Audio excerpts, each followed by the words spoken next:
Waitress risks her job to defend humiliated elderly woman. The ending will shock you. In the middle of a restaurant packed with wealthy and arrogant customers, a modest elderly woman was publicly humiliated. While everyone else looked away, a waitress made a decision that could have cost her job.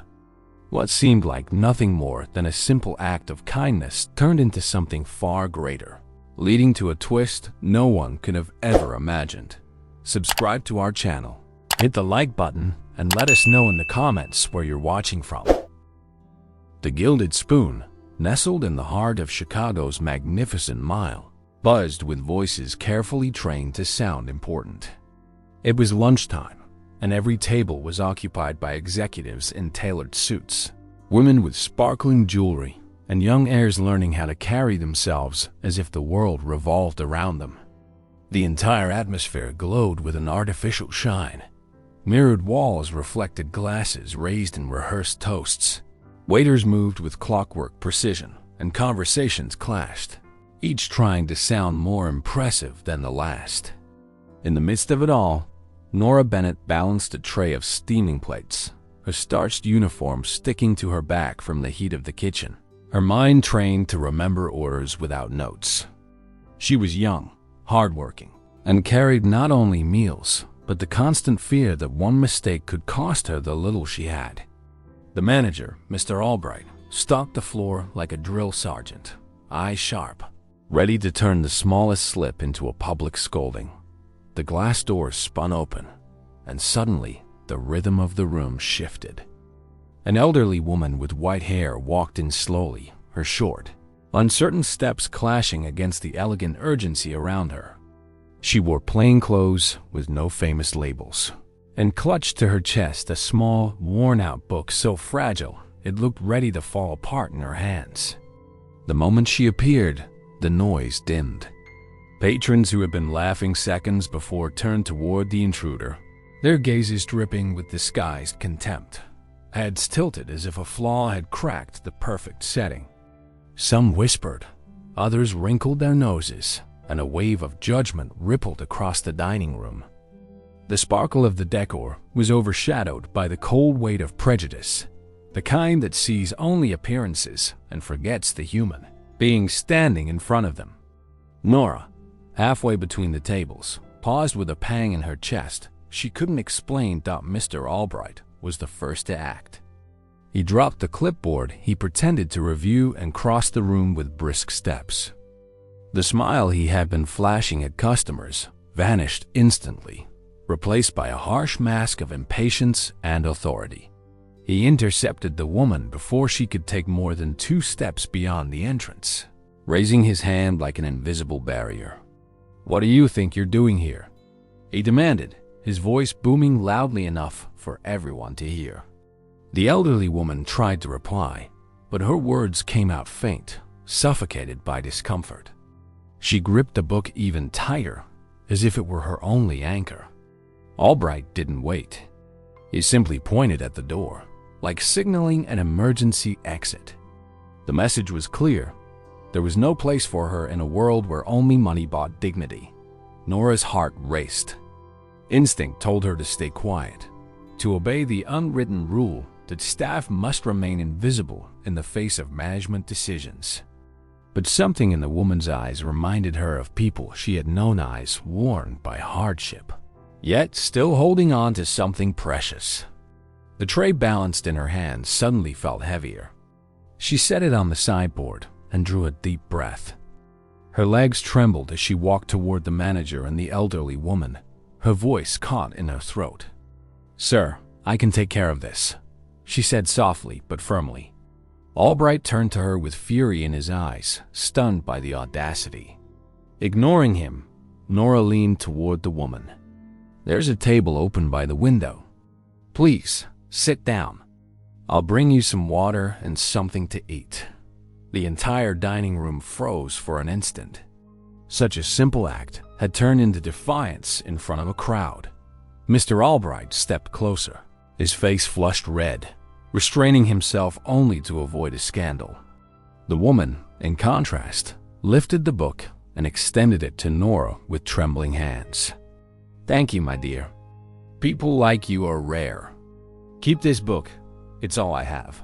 Nora accepted it, feeling the cracked leather and the scent of old pages, realizing in that moment it wasn't an ordinary gift, but a trust placed in someone who had chosen to see beyond appearances.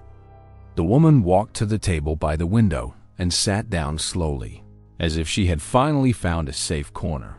Conversation soon resumed, some patrons shaking their heads in disapproval, others pretending nothing had happened. For them, it was just an anecdote to tell at their next business meeting. But for Nora, the weight of the book in her hands already meant everything had changed.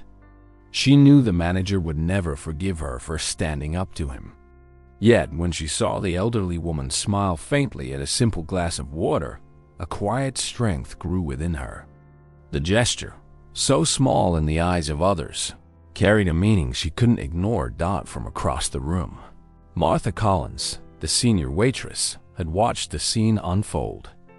She approached cautiously and whispered, "You'll pay for this, girl." Nora drew in a steady breath, hugged the book close to her chest, and returned to work, trying to mask her nerves. As she cleared dishes and took new orders, she could feel eyes lingering on her, but she preferred the risk over the guilt of doing nothing. The restaurant resumed its perfect routine, yet Nora now carried something no one else could see: a battered book, a symbol of courage and the certainty that following her heart was never a loss, only the beginning of something far greater. The back hallway of the Gilded Spoon was narrow, lit only by buzzing fluorescent lights that gave off a faint, cold hum. Far from the customers and the polished facade of the dining room, the air felt heavier, mixed with the smell of grease and detergent.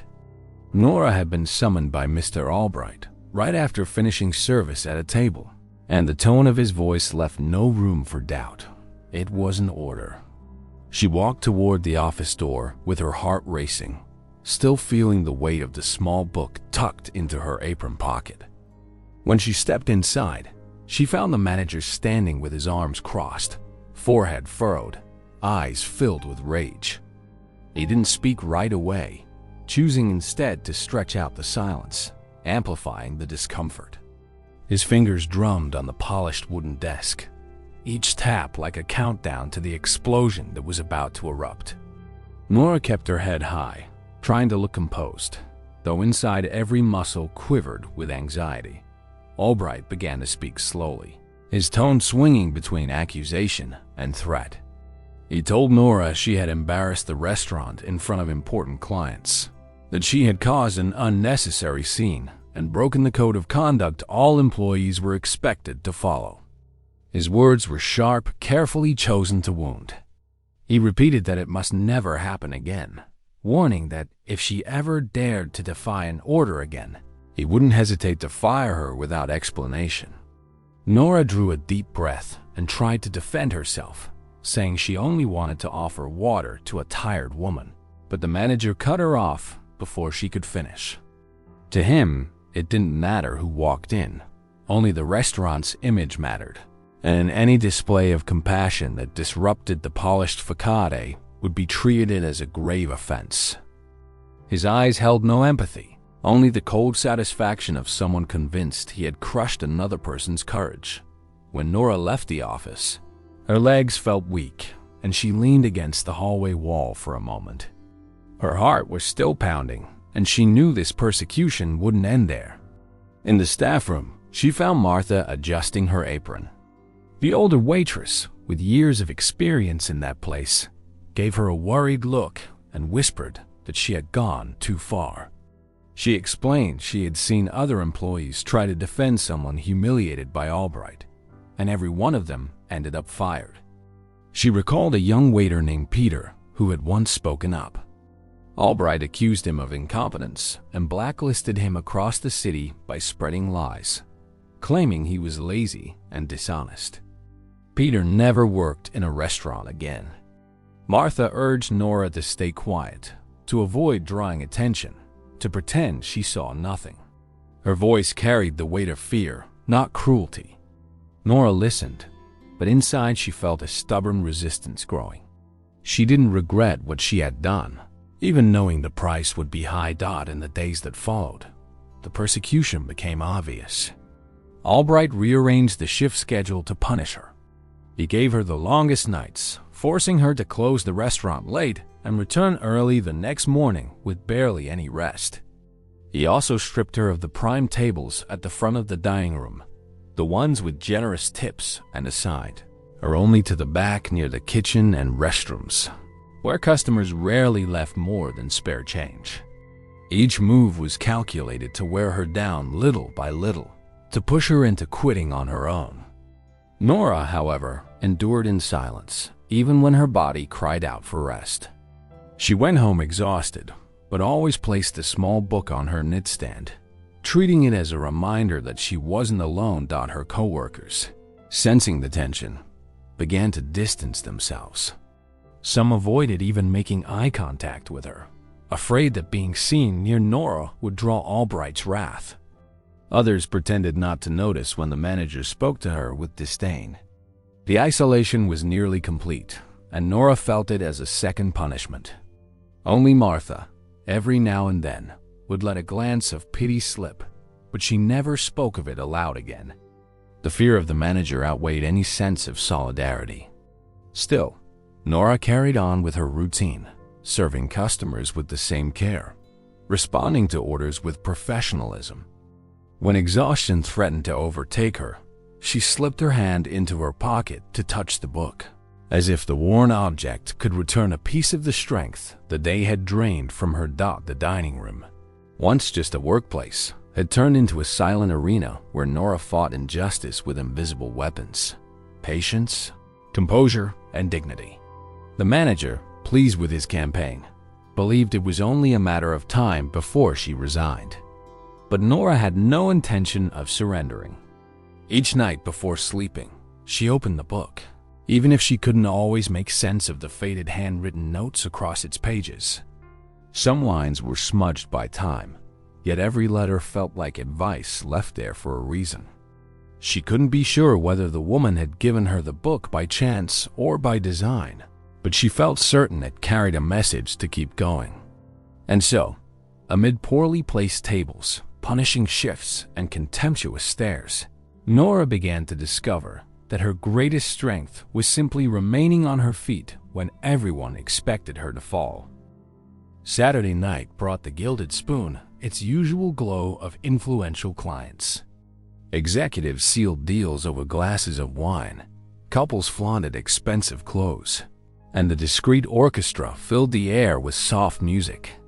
Nora moved carefully between the tables, balancing plates and glasses without spilling a drop, even though her body was drained from endless punishing shifts. Ever since the incident with the elderly woman, the manager had relegated her to the worst sections. But that evening, with the restaurant overflowing, he had no choice but to assign her a few tables near the main dining area.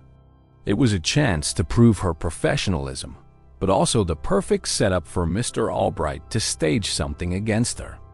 He watched her from the corner of his eye, like a patient predator waiting for the right moment to humiliate his prey. Nora, tense but determined, focused on delivering each order with a restrained smile, refusing to let her fear show. The trap was sprung while she was serving a table occupied by a businessman notorious for his arrogance.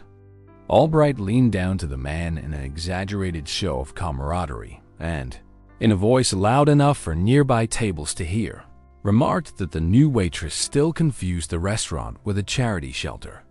The client laughed boisterously, drawing the attention of neighboring tables, and quipped that staff needed to be properly trained to maintain the restaurant's standards. Nora heard every word as she cleared dishes from another table, her face burning with shame.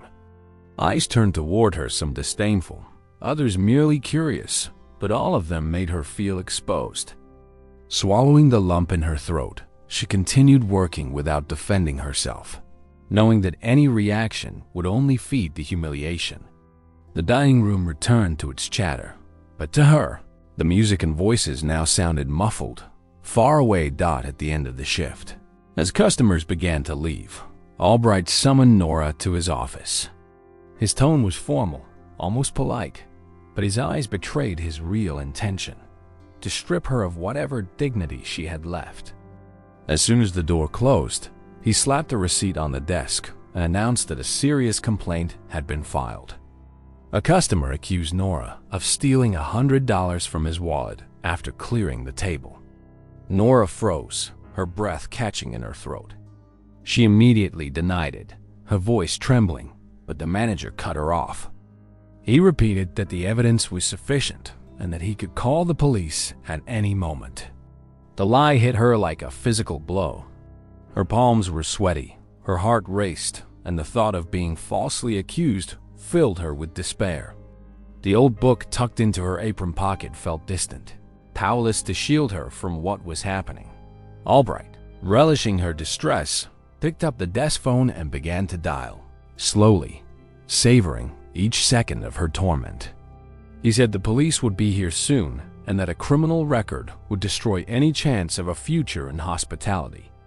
Tears welled in Nora's eyes as she insisted she had never taken a cent from anyone, that she might be poor, but she was honest. Her pleas, however, echoed uselessly against his cold stare. The air in the office seemed to close in on her, suffocating, leaving no escape. Then, the unexpected happened. Albright's personal cell phone rang. He answered impatiently, not realizing that call would change everything. On the other end, a calm, authoritative female voice introduced herself. "Good evening, Mr. Albright. This is Amelia Whitmore. We need to have a very serious conversation about your employee, Miss Nora Bennett." The effect was instant. The color drained from Albright's face as if he had seen a ghost. The hand holding the phone began to shake, and his once firm voice shrank into submissive murmurs. "Yes, ma'am." "Of course, ma'am." "Understood, ma'am," he repeated, shrinking further into his chair with each word. Nora watched in stunned silence, amazed at the sudden transformation. The man who just minutes earlier had hurled accusations with fury now looked like a schoolboy being scolded by a stern teacher. She couldn't make out Amelia's exact words, but she saw fear spreading across Albright's expression, beads of sweat trickling down his forehead. When the call ended, he sat frozen for a few seconds, staring blankly as if still processing the blow he had just received. With a wavering voice, Albright turned back to Nora and claimed it had all been a misunderstanding. He said the client had found the money tucked into his pocket and that she was free to go home and rest. He tried to force a smile, but it twisted awkwardly, betraying his panic. Nora said nothing. She simply left the office with steady steps, though her heart was still pounding. In the empty dining room, she paused for a moment and touched her apron pocket. The old book was still there, intact, a silent reminder. She didn't yet know exactly who Amelia Whitmore was, but she was certain now that the simple woman she had helped days earlier carried a much greater truth. And for the first time in weeks, Nora realized the fear no longer belonged only to her. It was now on the other side. The next morning, Nora woke later than usual, her body still heavy from the tension of the night before. The small rented room in a modest neighborhood seemed quieter than normal, as if even the neighbors had decided to respect her need for rest. The old book still lay open on the nightstand, its warm pages marked by a phrase nearly faded with time. Nora traced her fingers over the blurred letters, unable to grasp the full meaning, yet sensing a certain weight in them, as if that memory anchored her in place. As she prepared for the day, her simple cell phone began to ring. The number was unfamiliar, but the voice that answered her hello was clear and commanding. "Miss Bennett, this is Amelia Whitmore. I would like to meet you for coffee today. I have important matters to discuss with you." Nora's heart raced, though she didn't let it show. She agreed to the meeting, wrote down the address, and stood frozen in her room for several minutes, trying to process what had just happened. Hours later, Nora stepped off the bus that had taken her to Michigan Avenue, where the most luxurious hotel she had ever seen towered above her. The lobby glistened with enormous chandeliers, polished marble floors, and uniformed staff who moved with flawless precision. The moment she entered, she felt the stares, as though her plain clothes clashed with every refined detail. A doorman in a perfectly fitted suit approached, ready to question her presence, but his demeanor shifted immediately when she mentioned the name Amelia Whitmore. Without hesitation, he stepped aside with a respectful gesture and escorted her to the hotel cafe, where a few occupied tables created a calm setting, filled with soft background music and broad windows, letting the midday light flood in. Nora walked slowly, careful not to reveal her nerves, until her eyes landed on a figure seated near the window. At first, she didn't recognize the woman. Amelia wore a refined navy blue suit, a pearl necklace around her neck, and her white hair styled to perfection. Her upright posture and serene gaze radiated confidence, making her look like one of the distinguished guests Nora was used to serving at the restaurant. It was only when the woman stood and smiled warmly that Nora realized who she was.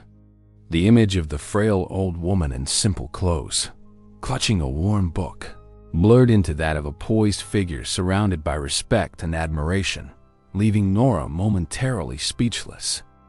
Amelia walked over and embraced her gently, calling her "my dear" in an affectionate tone.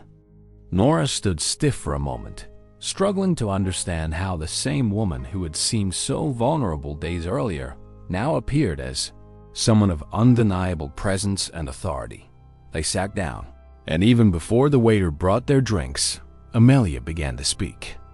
She explained that every year she would step out onto the streets with no sign of wealth, just to observe how people treated her.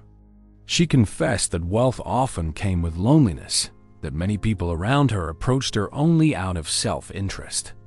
The disguise was her way of testing if true kindness still existed. She said that on the day she entered the Gilded Spoon, she saw nothing but looks of disdain except from Nora, who had shown the courage to stand up to humiliation in the name of compassion. "You offered me a seat and a glass of water when no one else cared," Amelia said, her voice firm and filled with emotion. Nora listened in silence, unable to form a reply, feeling the weight of every word sink deeper than she could have imagined. When the coffee arrived, Amelia continued. She revealed that she owned one of the largest restaurant chains in the country, including the Gilded Spoon, and that the phone call the previous night had only been the beginning. She assured Nora that the manager would no longer dare raise his voice against her and that further measures would be taken. Yet the true surprise was not the promise of protection, but the proposal that followed. Amelia said she wanted Nora by her side, helping with her social projects, receiving support to study and grow. She said she needed people who couldn't be bought by convenience, people with integrity and heart. With each sentence, Nora felt her eyes brimming with tears, though she kept her composure, clutching the old book against her lap as if drawing strength from it to believe this was real. The meeting ended with Amelia holding Nora's hand and looking her straight in the eyes. "I'm not just offering you a job. I'm offering you the chance to walk alongside me in something greater. You reminded me that kindness still exists, and I want that kindness to grow." Nora left the hotel slowly, still needing to confirm she wasn't dreaming. The busy street outside seemed different, the cars noisier than usual, yet her mind was fixed only on the transformation she had just witnessed. The book, now carefully tucked into her bag, was no longer just a strange gift. It had become a symbol of a choice, one that had just altered the course of her life. The weeks that followed were unlike anything Nora had experienced before. For the first time in months, she woke without the feeling that she was heading into a battle already lost. Amelia's voice from the cafe still echoed in her mind, firm yet tender, assuring her that her future would no longer be marked by the constant fear of the manager. During those days, Nora continued working at the restaurant, but she noticed that Albright no longer held the same power over her. He avoided crossing paths with her in the corridors, and when he did, his once arrogant posture now carried a visible caution. Nora didn't know exactly what Amelia had said during that phone call, but it was clear that the balance of power had shifted.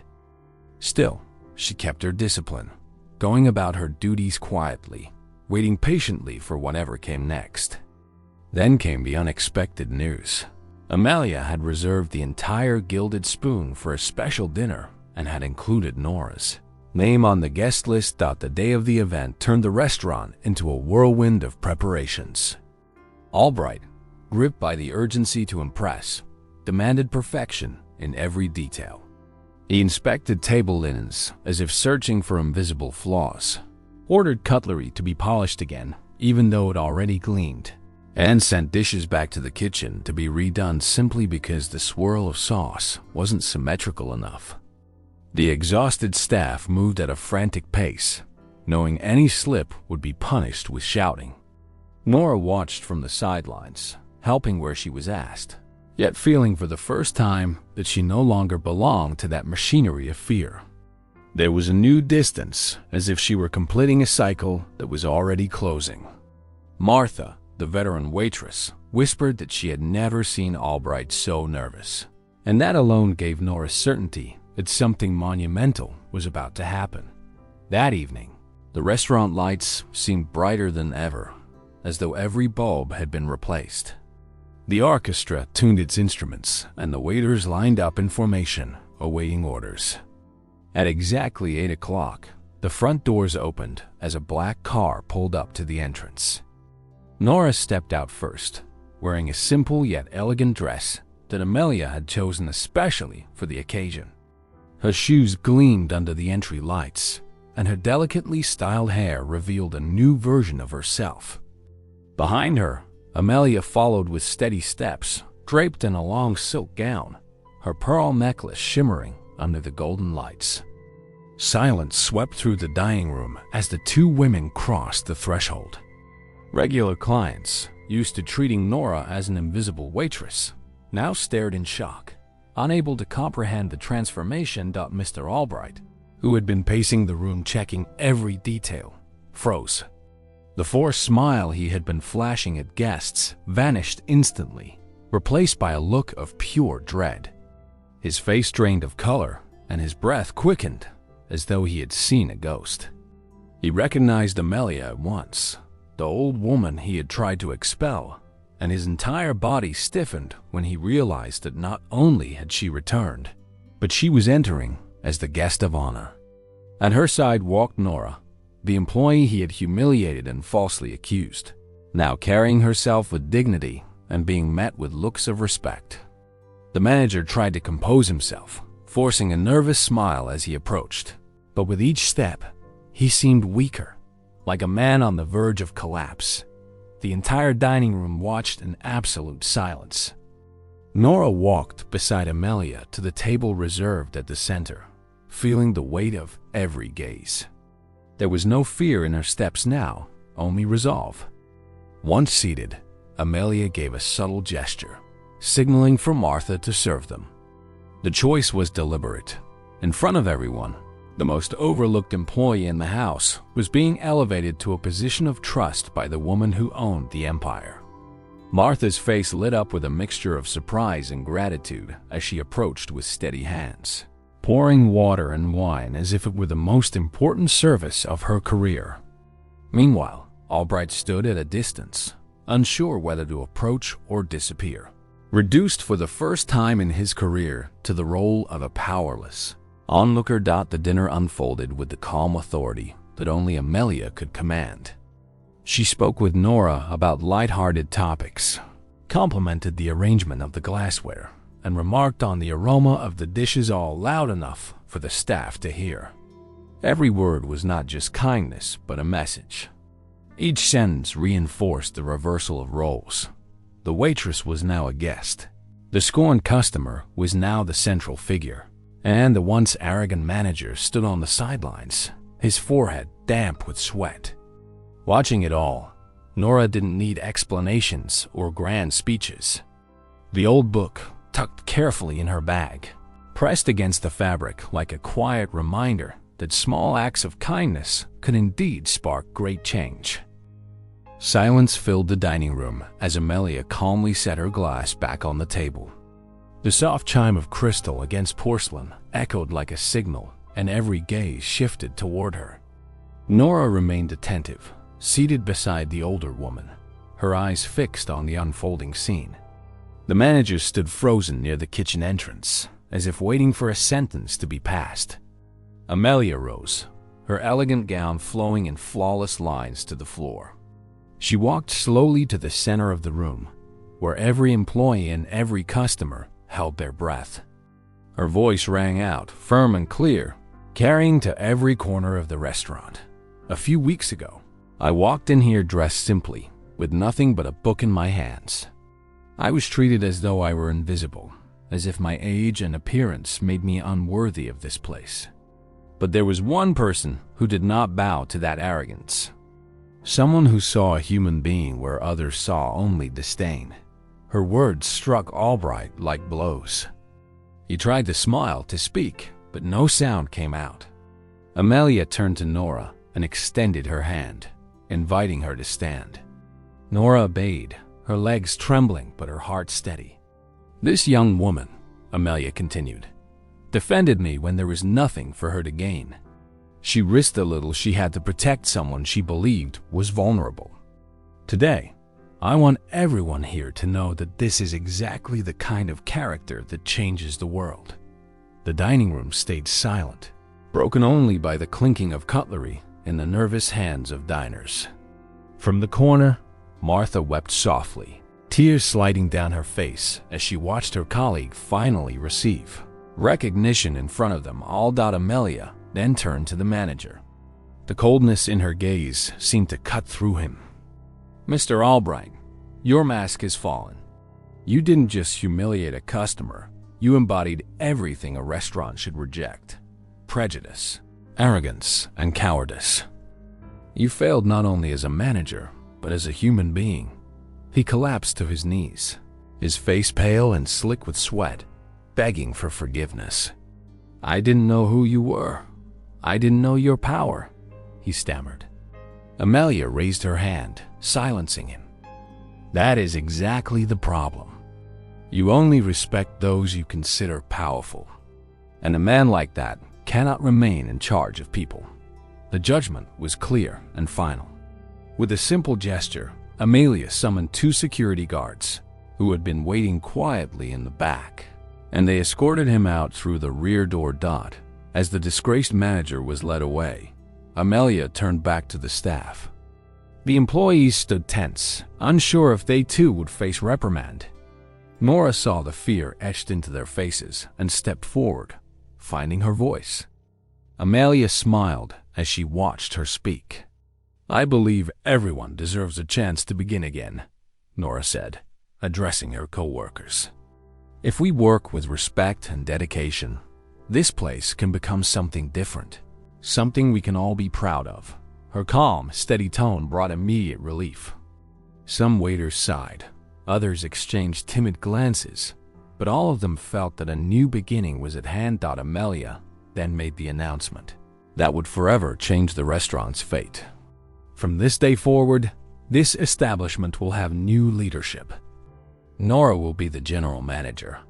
It will be her responsibility to guide this team with the dignity she showed when she chose to defend someone everyone else ignored. Shock rippled through the room.